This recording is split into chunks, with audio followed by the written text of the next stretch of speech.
സഹായത്തിന് വന്ന മാമി പോയി.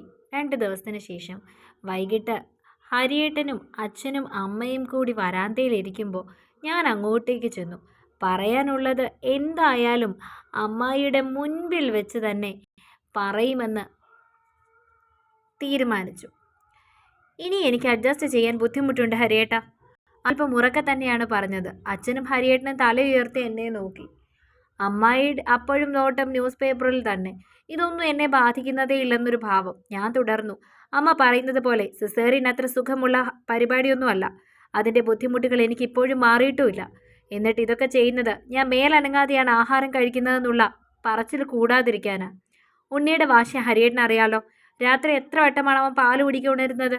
എന്നെ ഒന്ന് കണ്ണടയ്ക്കാൻ കൂടി സമ്മതിക്കില്ല അവൻ. ഇപ്പം അവന് പകലോർക്കം പോലും ഇല്ല. ഏതു നേരവും കരച്ചിലും പിണക്കവും വാശിയാണ്. വല്ല വിധേനയുമാണൊന്ന് ഉറക്കി കിടത്തുന്നത്. എന്നിട്ട് എന്തിനാ? എന്തെങ്കിലും ഒന്ന് ചെയ്യാൻ തുടങ്ങുമ്പോൾ അവൻ പിന്നെ ഉണരും. കുറച്ചു നേരം അവനെ ഒന്ന് നോക്കുകയെങ്കിലും ചെയ്താൽ മതിയായിരുന്നു. അതും ഇല്ലെന്ന് വെച്ചാലോ? അതും പോട്ടെ. സഹായത്തിന് വന്ന ആ ചേച്ചിയോട് ഓരോന്നൊക്കെ കാണിച്ചിട്ടല്ലേ അവർ പോയത്. ആരെങ്കിലും സഹായത്തിനില്ലാതെ എനിക്ക് പറ്റുന്നില്ല ഹരിയേട്ട. മടുത്തു പോവാ ഞാൻ. ഇനി ഇങ്ങനെയാണെങ്കിൽ ഞാൻ എൻ്റെ കുഞ്ഞിനെയും എടുത്ത് എൻ്റെ വീട്ടിലേക്ക് പോവും. നോക്കിക്കോ. അവസാനത്തെ വാചകം ഗതികെട്ട് പറഞ്ഞു പോയതാണ്. അവരതിൽ കയറി പിടിക്കുമെന്ന് അന്നേരം ഞാൻ ഓർത്തതേയില്ല. ഞാൻ പറഞ്ഞു നിർത്തിയതും അമ്മായി കസേരയിൽ നിന്ന് ചാടി എഴുന്നേറ്റ് എൻ്റെ നേരെ വിരൽ ചൂണ്ടി. അങ്ങനെയാണെങ്കിൽ ഇറങ്ങിപ്പോടി ഇവിടുന്ന്. ഈ വീട് രക്ഷപ്പെടും. നീ വീട്ടിൽ കയറി വന്ന അന്ന് തുടങ്ങിയതായി ഞങ്ങളുടെ ദുരിതം. മൂദേവി. ഇറങ്ങിപ്പോയ അന്ന് ചാണകവെള്ളം തളിച്ച് അടിച്ച് കഴുകി ശുദ്ധിയാക്കും ഞാൻ ഈ വീട്. അത്രയും എന്നോട് പറഞ്ഞിട്ട് അവർ നേരെ ഹരിയേട്ടൻ്റെ നേരെ തിരിഞ്ഞു. കേട്ടോടാ അവൾ പറഞ്ഞത്? അവൾക്ക് നിന്നെ വേണ്ടെന്ന്. അവൾ കൊച്ചിനെ എടുത്ത് ഇറങ്ങിപ്പോകുമെന്ന്. പലതവണ ഞാൻ പറഞ്ഞിട്ട് നീ കേട്ടോ? ഭാര്യ പറയുമ്പോൾ പൊള്ളുമായിരുന്നല്ലോ അന്നൊക്കെ. ഇനി ഇതിനൊക്കെ വല്ല രഹസ്യക്കാരനും ഉണ്ടോയെന്ന് ആർക്കറിയാം. കൊണ്ട് കളയടാ അവളെ. എവിടാന്ന് വെച്ചാൽ പോയി തൊലയട്ടെ. കല്യാണം കഴിഞ്ഞ് 6 മാസം ആയപ്പോൾ ഞാൻ ഇവളുടെയും നിൻ്റെയും ജാതകം കൊണ്ട് ഗണപതി പോറ്റിയുടെ അടുത്ത് പോയതാ. എന്തിനാണെന്നറിയോ? ഇവള് കയറി വന്നേ പിന്നെ ഈ വീടിന് എഴുന്നേറ്റം ഇല്ലാതായി പോയത്. അന്നേരം മനസ്സിലായോണ്ടാ ഞാൻ ഒന്നുകൂടെ ജാതകം കൊണ്ട് നോക്കിക്കാന്ന് കരുതിയത്. എൻ്റെ മനസ്സിൽ തോന്നുന്നതൊന്നും ഒരു കാലത്തും തെറ്റുവാറില്ല. അന്നേ പോറ്റി പറഞ്ഞതാ ഇവള് കുടുംബം മുടിക്കുമെന്ന്. ഞാൻ അന്നത് നിന്നോടും പറഞ്ഞതല്ലേ എങ്ങനെയെങ്കിലും ഈ ജന്തുവിനെ ഒഴിവാക്കി വിടാൻ. എന്നിട്ട് നീ കേട്ടോ? ഇവളുടെ വീട്ടിൽ നിന്ന് ഇറങ്ങിപ്പോന്ന ശേഷമല്ലേ ഇവളുടെ അമ്മയും അപ്പൂപ്പനും ഒക്കെ നന്നായത്. അതെന്താന്ന് ചിന്തിച്ചിട്ടുണ്ടോ നീ? ഇവൾ ഇരിക്കുന്നിടം മുടിക്കും. അതാ ജാതി. ഇവൾ വന്നു കയറിയ ശേഷം ഈ വീടിന് എന്തെങ്കിലും ഗുണം ഉണ്ടായിട്ടുണ്ടോ? വീട് പൊളിഞ്ഞു വീഴാറായി. എനിക്കും എങ്ങേർക്കും അസുഖം ഒഴിഞ്ഞ നേരമുണ്ടോ? ഗണപതി പറഞ്ഞ അത് അച്ചട്ട. ഇപ്പം മനസ്സിലായോ? കുടുംബം നശിപ്പിച്ചിട്ട് ഇപ്പം അവൾ ഇറങ്ങിപ്പോവാൻ പോണു പോലും. പോടി പോ. എവിടാന്ന് വെച്ചാൽ പോയി ചാവ്. ഒരു ഭ്രാന്തിയെ പോലെ അവരെൻ്റെ മുന്നിൽ നിന്ന് അലറി. ഇത്ര നാളും ഒളിഞ്ഞും മറിഞ്ഞും പലതും പറയുന്നത് കേട്ടിരുന്നു. പക്ഷെ ഇങ്ങനെയൊന്നും ഇവരുടെ നാവിൽ നിന്ന് കേൾക്കുന്നത് ഇതാദ്യമാണ്. അവരുടെ ഉള്ളിലുണ്ടായിരുന്ന വിഷമൊക്കെ എൻ്റെ മുഖത്തേക്ക് തുപ്പിയിട്ട് അവരെൻ്റെ മുന്നിൽ വന്ന് നിന്ന് കിതച്ചു. അവരുടെ സംസാരം കേട്ട് ഞാൻ തറഞ്ഞു നിന്നുപോയി. ഒരക്ഷരം മിണ്ടാൻ പറ്റുന്നില്ല. തൊണ്ടയിൽ എന്തോ വന്ന് ഉറഞ്ഞു കൂടിയതുപോലെ. ഏതോ ഒരു ജോത്സ്യൻ പറഞ്ഞത് കേട്ടിട്ടാണോ എന്നോട് ഇത്ര നാളും ഇവരിങ്ങനെയൊക്കെ പെരുമാറിയത്? ആ ജോത്സ്യനെ ഈ നിമിഷം എൻ്റെ കയ്യിൽ കിട്ടിയിരുന്നെങ്കിൽ ഞാനൊരു 10,000 കഷ്ണമായിട്ട് വെട്ടി അരിഞ്ഞേനെ. കുടുംബം കലക്കി. എനിക്കറിയുന്ന മുഴുവൻ ചീത്തയും ഞാൻ മനസ്സിലായി അയാളെ വിളിച്ചു. ആവശ്യമില്ലാത്തത് പറയരുത്. സംയമനം വീണ്ടെടുത്ത് ഞാൻ പറഞ്ഞു തുടങ്ങിയതും ഹരിയേട്ടൻ്റെ ശബ്ദം കേട്ടു. എന്താ അമ്മയുടെ പ്രശ്നം? മോൻ്റെ ജീവിതം നശിച്ചാലും സ്വന്തം ഈഗോയും വാശിയും ജയിക്കണമെന്നാണോ? ഞാനും ഇവളും തമ്മിലുള്ള നിലവിൽ ഒരു പ്രശ്നവുമില്ല. പിന്നെ ഞാൻ എന്തിന് ഇവളെ ഉപേക്ഷിച്ച് കളയണം? ഞാനാണോ? അവളല്ലേ പറഞ്ഞത് ഇവിടുന്ന് പോകണമെന്ന്. അവളാ പറഞ്ഞതിനുള്ളത് ഞാൻ അവൾക്ക് പിന്നീട് കൊടുത്തോളാം. ഹരിയേട്ടൻ എന്നെ ഒന്ന് കൂർപ്പിച്ച് നോക്കിയതും ഞാൻ മുഖം കുനിച്ച് കളഞ്ഞു. ഇവളെ ഇവിടുന്ന് ഇറക്കി വിടാൻ വേണ്ടി അമ്മ പറഞ്ഞ ന്യായങ്ങൾ എന്തായാലും കൊള്ളാം. 10-70 വർഷം പഴക്കമുള്ള ഈ വീട് ചിതലെടുത്തതും പൊളിഞ്ഞു വീഴാറായതും ഇവള് കാരണമാണെന്ന് പറയുന്നതിൽ എന്ത് ലോജിക്കാമോ ഉള്ളത്? നിങ്ങൾക്ക് രണ്ടാൾക്കും വയ്യാതാവുന്നതിന് എങ്ങനെയാ ഇവള് കാരണക്കാരിയാകുന്നത്? പറയുന്നതിന് ഇത്രയെങ്കിലും ലോജിക്ക് വേണ്ടേ? എനിക്ക് നിങ്ങളെപ്പോലെ അവളും വേണം, എൻ്റെ കുഞ്ഞും വേണം. എത്ര നിസ്സാരമായ അമ്മ പറഞ്ഞത് കൊണ്ട് കളയടാന്ന്. അവളും അതെ, ഇറങ്ങിപ്പോവാത്രേ. എൻ്റെ കൊച്ചിനെ കൊതിതീരെ ഒന്ന് കൊഞ്ചിച്ചിട്ട് കൂടിയില്ല ഞാൻ. ഇങ്ങനെ ഓരോന്നൊക്കെ വിളിച്ച് പറയുമ്പോൾ നിങ്ങളൊക്കെ എന്നെക്കുറിച്ച് ഓർക്കുന്നുണ്ടോ? നിങ്ങൾക്കിടയിൽ കിടന്ന് ഉരുകുന്ന എൻ്റെ അവസ്ഥ എന്താണെന്നറിയോ? ഭ്രാന്തി പിടിച്ച് പോവാ പലപ്പോഴും. ഹരിയേട്ടൻ്റെ മുഖമൊക്കെ ചുവന്നു നിന്ന് വിറയ്ക്കുന്നുണ്ടായിരുന്നു ആള്. ആദ്യമായിട്ടാണ് ഹരിയേട്ടൻ ഇങ്ങനെ കാണുന്നത്. അതുവരെ സ്തംഭിച്ചു നിന്ന ഞാൻ പതിയെ ആളിനടുത്തേക്ക് നടന്നു ചെന്നു. മുടിയിൽ വിരൽ കോർത്തിരുന്ന കസേരയിൽ കുനിഞ്ഞിരുന്ന ആളിനടുത്തേക്ക് ചെന്ന് ആ തോളിലൊന്ന് തൊട്ടതേ ഉള്ളൂ. എന്നെ പൂണ്ടടക്കം പിടിച്ച് കരഞ്ഞു കളഞ്ഞു ആ മനുഷ്യൻ. ഉള്ളു വിണ്ട് കീറുന്നത് പോലെ നൊന്തുപോയി എനിക്ക്. സോറി, ഞാൻ അറിയാതെ പറഞ്ഞു പോയതാ. ഞാനും ആളിനൊപ്പം കരഞ്ഞുപോയി. അമ്മായിയും സ്തംഭിച്ച് നിൽക്കുകയാണ്. ഇങ്ങനെ ഒരു പ്രതികരണം ഹരിയേട്ടനിൽ നിന്നും അവർ പ്രതീക്ഷിച്ച് കാണില്ല. ഒരു മിനിറ്റ് അത്രേ വേണ്ടി വന്നുള്ളൂ ഹരിയേട്ടന് തൻ്റെ വിഷമം ഒതുക്കാൻ. നിവർന്നിരുന്ന് മുഖം അമർത്തി തുടച്ച് ആള് പിന്നെ അമ്മായിയെ നോക്കി. ഇവളിവിടെ നിൽക്കുന്നതാണ് അമ്മയുടെ പ്രശ്നമെങ്കിൽ ഞങ്ങൾ മറ്റൊരു വീടെടുത്ത് മാറിക്കൊള്ളാം. അമ്മയുടെയും അച്ഛൻ്റെയും കാര്യങ്ങൾ നോക്കാൻ ഒരു സെർവൻറ്റിനെ ഏർപ്പാടാക്കാം. അല്ലാതെ അമ്മ പറഞ്ഞതുപോലെ നിസ്സാരമായിട്ട് അങ്ങ് ഉപേക്ഷിച്ച് കളയാനൊന്നും പറ്റില്ല എനിക്കിവളെ. ഏതോ ഒരു കള്ളം പറഞ്ഞതും വെച്ചിരിക്കുകയാണ് ഇപ്പോഴും. അന്ന് ദോഷം മാറാനുള്ള പൂജയെന്ന് പറഞ്ഞ് എത്രയാ അയാൾ അമ്മയുടെ നിന്ന് അടിച്ചെടുത്തത്? 5000 10,000? അന്നേ ഞാൻ പറഞ്ഞതാ, ഓരോരോ കള്ളന്മാർ കാശടിച്ചെടുക്കാൻ വേണ്ടി ഓരോന്നൊക്കെ പറയുന്നതും കേട്ട് കുടുംബത്തിൽ പ്രശ്നം ഉണ്ടാക്കരുതെന്ന്. അമ്മയുടെ യഥാർത്ഥ പ്രശ്നം അതൊന്നും അല്ലാന്ന് എനിക്ക് നന്നായിട്ടറിയാം. ഇപ്പം പോയവർ പോട്ടെ, 2 ദിവസത്തിനകം സഹായത്തിന് വേറൊരാൾ വരും. അവരെയും ഓരോന്ന് പറഞ്ഞ് ഓടിക്കാനാണ് ഭാവമെങ്കിൽ. ഹരിയേട്ടനൊന്ന് നിർത്തി. ഞാൻ നിങ്ങളുടെ കൂടി ഈ വീട്ടിൽ നിൽക്കണോ വേണ്ടയോ എന്ന് അമ്മയ്ക്ക് തീരുമാനിക്കാം. അതും കൂടി പറഞ്ഞ് ഹരിയേട്ടൻ എഴുന്നേറ്റ് ഞങ്ങളുടെ മുറിയിലേക്ക് നടന്നു. വാതിൽക്കലോളം ചെന്ന് പിന്നെയും തിരിഞ്ഞു നിന്നു. പിന്നെ വേറൊന്നുകൂടി, അമ്മയ്ക്ക് ഇവിടെ എന്തെങ്കിലും ബുദ്ധിമുട്ട് തോന്നുന്നുണ്ടെങ്കിൽ അതെന്നോട് പറയാം. വീട്ടിനുള്ളിലെ പ്രശ്നങ്ങൾ വീട്ടിൽ തീരണം. അല്ലാതെ വീട്ടിലെ കാര്യങ്ങൾ നാട്ടുകാരോട് പറഞ്ഞു നടക്കുന്നത് ഒട്ടും നല്ല ശീലമല്ല. ഇന്ന് നടന്നതും ഈ വീട്ടിനകത്ത് നിന്നാൽ മതി. അല്ലാതെ നാളെ നാട്ടുകാർക്ക് പറഞ്ഞു ചിരിക്കാൻ ഒരു കാരണമാക്കാൻ വേണ്ടി മറ്റാരുടെയും ചെവിയിൽ എത്തണ്ട. ഞാനിവിടെ നിങ്ങളുടെ കൂടെ വേണമെങ്കിൽ മാത്രം, ഇല്ലെങ്കിൽ അമ്മയ്ക്ക് ആരുടെ കൂടെ എന്ത് വേണമെങ്കിലും പറയാം. ഒട്ടും ദേഷ്യത്തിലല്ലാതെയാണ് ആൾ ഇത്രയും പറഞ്ഞത്. അമ്മയോട് ഒച്ച ഉയർത്തി സംസാരിക്കരുതെന്ന് നിർബന്ധമുണ്ടായിരുന്നിരിക്കണം. ഹരിയേട്ടൻ മുറിക്കുള്ളിലേക്ക് കയറിപ്പോയി. ഞാനും ഒപ്പം ചെന്നു. ഉണ്ണി ഉണർന്ന് കരയാൻ തുടങ്ങി. തൊട്ടിൽ ഉണർന്ന് കരഞ്ഞു തുടങ്ങിയ ഉണ്ണിയെ ഹരിയേട്ടനെടുത്ത് തോളിൽ കിടത്തി താരാട്ട് പാടുന്നത് കണ്ടിട്ടും ഞാൻ മുറിയിൽ തന്നെ നിന്നു. ആളെന്നെ നോക്കുന്നതേയില്ല. ഞാൻ കുഞ്ഞിനെയും കൊണ്ട് പോകുമെന്ന് പറഞ്ഞത് ഇഷ്ടപ്പെട്ട് കാണില്ല. ഒരുപക്ഷെ നമുക്കിവിടുന്ന് മാറാമെന്ന് പറഞ്ഞാൽ മതിയായിരുന്നു. ഇതിപ്പോൾ ഹരിയേട്ടനെ ഞാൻ ഒഴിവാക്കിയതുപോലെ തോന്നിക്കാണുമായിരിക്കും. പിന്നീട് സംസാരിക്കുന്നതാണ് ബുദ്ധിയെന്ന് തോന്നി. ഇനിയും അവിടെ നിന്നിട്ട് കാര്യമില്ലെന്ന് മനസ്സിലായതും ഞാൻ റൂമിൽ നിന്നും പുറത്തിറങ്ങി. അമ്മ എപ്പോഴും വരാന്തയിൽ നിൽക്കുകയാണ്. ഞാൻ അവരുടെ അടുത്തേക്ക് ചെന്നു. മനസ്സിരുത്തി ഒന്ന് ചിന്തിച്ചു നോക്ക്.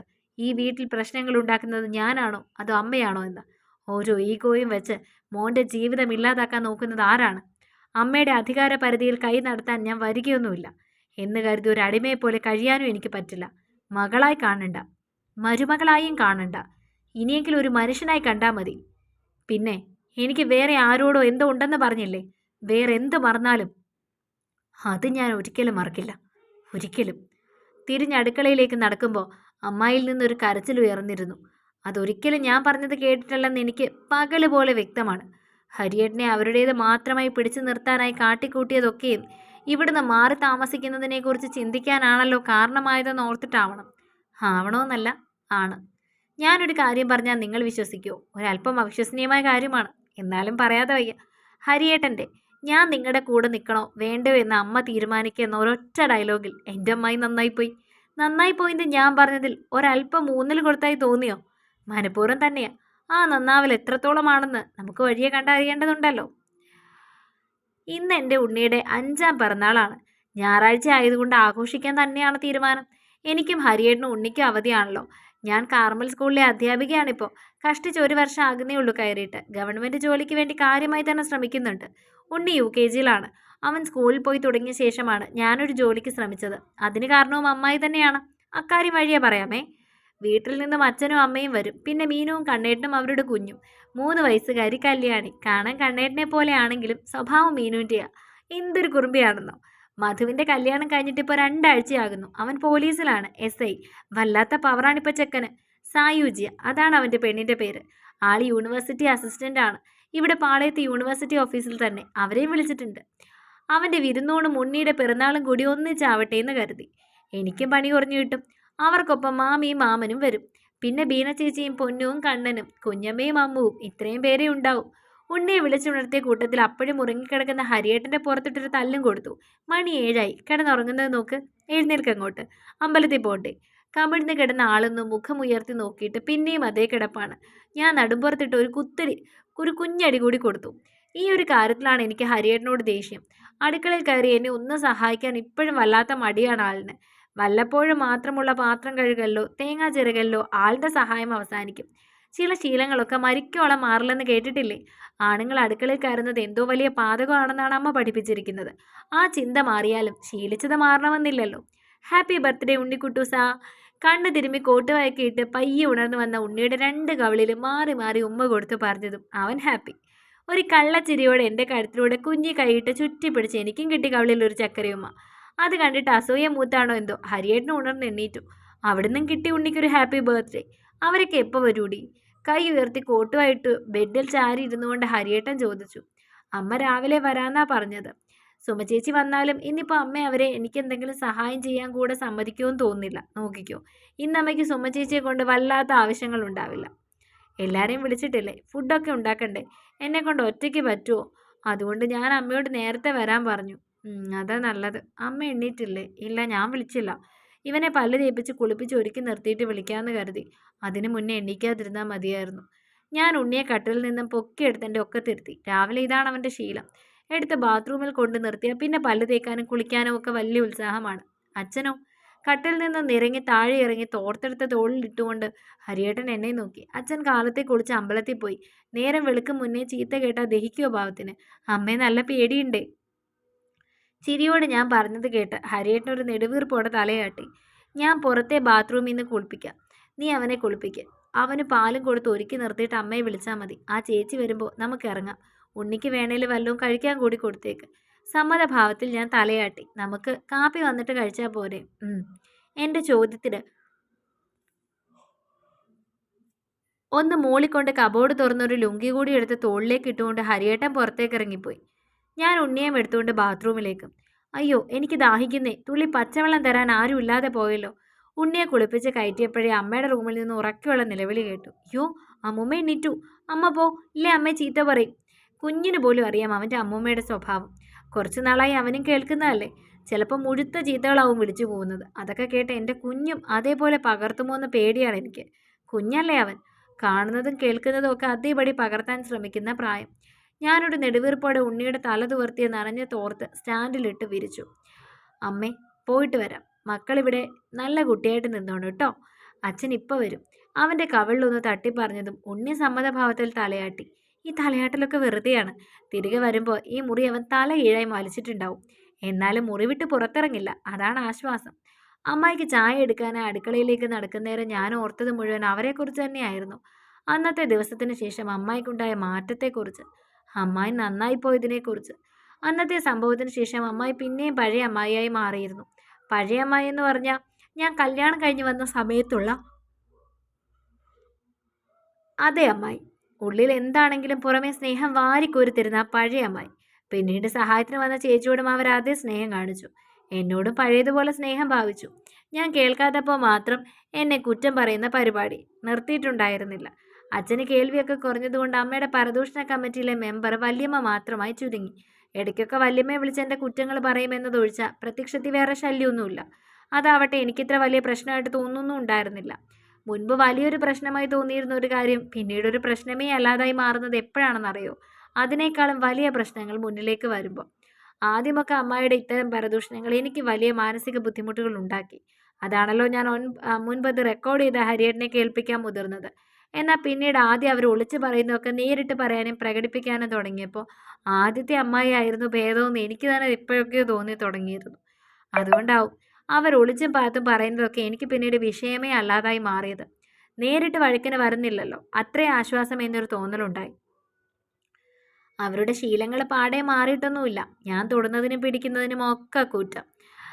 ഇങ്ങനെയാണോ ചെയ്യേണ്ടത്? നീ ഇതൊക്കെ എവിടുന്ന് പഠിച്ചതാ എന്നുള്ള സംസാരം. മക്കളെ, അങ്ങനെയല്ല, ഇങ്ങനെയാണ് ചെയ്യേണ്ടത് എന്ന രീതിയിലേക്ക് മാറിയെന്ന് മാത്രം. കുഞ്ഞിനെ നോക്കാനുള്ള അമ്മായിയുടെ മടി അങ്ങനെ തന്നെ തുടർന്നെങ്കിലും സഹായത്തിന് വരുന്ന ചേച്ചി ഉള്ളതുകൊണ്ട് എനിക്ക് കാര്യമായ ബുദ്ധിമുട്ടൊന്നും തോന്നിയില്ല. അമ്മായിയുടെ അമ്പലത്തിലെ പോക്കൊക്കെ വീണ്ടും പഴയതുപോലെ തന്നെ ആവുകയും ചെയ്തു. ഉറക്കം മാത്രമായിരുന്നു എൻ്റെ പ്രശ്നം. അത് ശനിയും ഞായറും ഹരിയേട്ടൻ നിൽക്കുന്ന ദിവസങ്ങളിൽ ഞാൻ കാര്യമായി തന്നെ ഉറങ്ങിത്തീർത്തു. ആ ദിവസങ്ങളിൽ കുളിപ്പിക്കുന്നതും പാല് കൊടുപ്പിക്കുന്നതും ഒഴികെ ഉണ്ണിയെ നോക്കുന്ന ഫുൾ ഡ്യൂട്ടി ഹരിയേട്ടനാണ്. അവൻ്റെ ഒപ്പം കൂടാൻ ആളിനും പെരുത്ത് ഇഷ്ടമായിരുന്നു. പിന്നീട് സഹായത്തിന് വന്ന ചേച്ചി അമ്മായിക്ക് നന്നായി പിടിച്ചു പോയത് എന്താണെന്ന് എനിക്ക് മനസ്സിലായത് ഒരു ദിവസം എൻ്റെ കുറ്റങ്ങൾ അവരോട് അമ്മായി കുശൂഷാന്ന് പറഞ്ഞു കൊടുക്കുന്നത് കേൾക്കാനിടയായതിൻ്റെ അന്നാണ്. അവരും അവരുടെ മരുമകളുടെ കുറ്റങ്ങൾ അതേപോലെ തിരികെ പറയുന്നുണ്ടായിരുന്നു. രണ്ടുപേർക്കും ഒരു മനസ്സുഖം. സത്യം പറയട്ടെ, എനിക്കത് കേട്ടിട്ട് അല്പം പോലും ദേഷ്യം തോന്നിയില്ല. പറ്റിയ കൂട്ടു തന്നെയെന്ന് മനസ്സിലോർത്ത് തിരിഞ്ഞു നടക്കുകയാണ് ഞാൻ ചെയ്തത്. എൻ്റെ മുന്നിൽ സ്നേഹമുള്ള അമ്മായിയായും എങ്കിലും അമ്മാവൻ്റെ മുന്നിൽ അവർ അതോടെ ഉഗ്രരൂപം പൂണ്ട ഭദ്രകാളിയായി മാറി. എനിക്ക് കിട്ടാനുള്ളത് മുഴുവൻ പുള്ളിക്കാരന് കിട്ടാൻ തുടങ്ങി. അങ്ങേര് തൊടുന്നതിനും പിടിക്കുന്നതിനും ഒക്കെ 100,000 കുറ്റങ്ങളായി. അന്നത്തെ സംഭവത്തിന് ശേഷം 1-2 തവണ അച്ഛൻ എന്നെ സപ്പോർട്ട് ചെയ്ത് സംസാരിച്ചിരുന്നു. അത് തന്നെയാകണം കാരണം. അതോ ഇനി ആരുടെയെങ്കിലും തട്ടിക്കയറാതെ ഉറക്കം വല്ലെന്നൊരവസ്ഥ അമ്മായിക്ക് ഉണ്ടായിരുന്നോ ആവോ. നമ്മുടെ മരുമകൾ ഏകദേശം തീരാറാകുകയാണ് കേട്ടോ. അപ്പോൾ അഭിപ്രായം അറിയിക്കണേ.